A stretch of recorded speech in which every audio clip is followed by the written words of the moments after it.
Your baby won't sleep? Good news, you're not doing anything wrong. In this video, I'm sharing what research actually says about newborn sleep,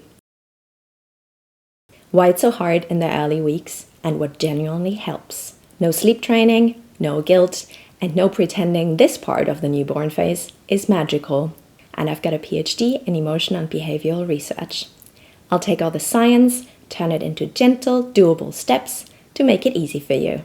Even if you're running on 2 hours of sleep and a granola bar, I'd love for you to like and subscribe, and maybe send to someone else who's struggling. Why does newborn sleep feel so impossible? Well, it's biological and messy and actually on purpose. Babies are born without a mature circadian rhythm. The part of the brain that helps us tell day from night is still developing, and melatonin, the sleep hormone, is barely produced at first. So when your baby is wide awake at 2 a.m., they're not being difficult. Their body does not know what night is yet. This is why newborns sleep in short stretches, wake frequently, and seem to have unpredictable patterns. It's not a schedule problem, it's a developmental problem. So remember, newborn sleep is immature by design, not a reflection of your parenting. Point number 2. How much newborns actually sleep and why it feels like they don't. On paper, newborns sleep a lot, often 14 to 18 hours in a 24-hour period. But it doesn't happen in long, satisfying stretches. Instead, sleep often comes in very short cycles, often 20 to 50 minutes. Because newborn sleep cycles are much shorter than adult ones, and much lighter sleep makes them easier to wake. So when your baby sleeps short and frequently, it can feel like they're never sleeping. That disconnect is exhausting, and that's why parents can feel like something is wrong. So remember, newborns sleep often, just not in ways that feel restful to us. Point number 3. Light is one of the most powerful tools. Light exposure is the most powerful tool to teach a newborn day versus night. During the day, open the curtains. Spend time near windows. If you can, go outside. Don't tiptoe around normal household noise. At night, keep the lights dim. Avoid overhead lighting. Use a soft lamp or red light during feeds and diaper changes. This contrast helps the brain slowly wire its internal clock. This does not mean that babies can't nap in dark rooms. What matters is light exposure during awake daytime windows. Remember, daytime light and nighttime darkness help teach the brain when to sleep. Point number 4. Wake windows do matter, even this early. A wake window is the amount of time a baby can comfortably stay awake without being overtired.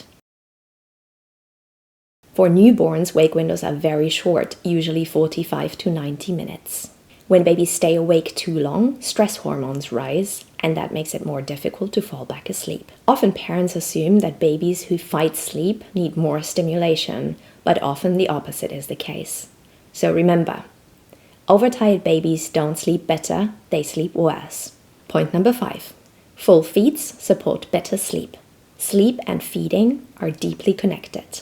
A baby who only snacks might fall asleep quickly, but will also wake sooner because their stomach wasn't fully satisfied. Supporting fuller feeds might mean keeping the baby awake during feeds.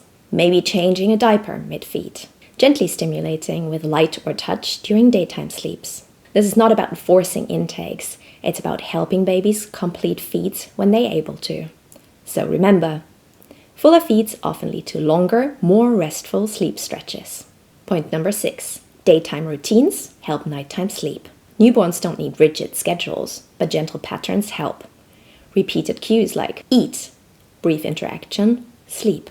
These predictable rhythms help babies understand what comes next. It's often okay, sometimes even recommended, to wake the baby every 2 to 3 hours to feed. At night, letting sleep stretch longer, once medically cleared, supports longer nighttime stretches. So remember, consistent daytime rhythms support nighttime sleep development. Point 7. Learn your baby's sleep cues. Sleep cues often show up before crying. Early signs include slower movements, glazed or unfocused eyes, redness around the eyes, sometimes the eyebrows, reduced engagement, and crying is actually a late cue. When parents learn to respond to earlier cues, babies often settle faster and sleep longer. So remember, Responding to early sleep cues prevents overtired meltdowns. Point number 8, and my favorite one, the power of co-regulation. Babies cannot self-soothe yet. Their nervous systems are unfinished. They rely on adult regulation through calm touch, gentle movement, steady breathing, warmth, and closeness. This is why soothing works, not because you're creating habits, but because you're supporting biological regulation. So remember, babies borrow your calm until their brain can create its own. 9. The 5 soothing tools that can actually work. Research-backed soothing strategies include swaddling, when done safely, gentle movement, white noise or shushing, non-nutritive sucking, side or tummy positioning, but only while awake and supervised. These mimic sensations babies experienced before birth: movement, sound, and containment. So remember, soothing works because it matches babies' biological expectations. Point 10, the most important tip.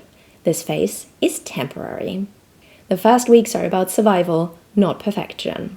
Sleep matures with brain development, feeding efficiency, and time. No single strategy fixes everything.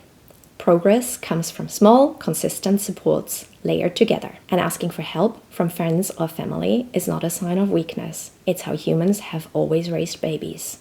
So remember, newborn sleep improves with time, support, and gentle consistency. If your night feels long right now, just remember your baby isn't broken and neither are you. You're supporting a developing brain that is learning how to sleep for the first time. Better sleep doesn't come from control, it comes from understanding. If this video helped, feel free to like and subscribe or share with another struggling parent who needs reassurance. You're doing better than you think.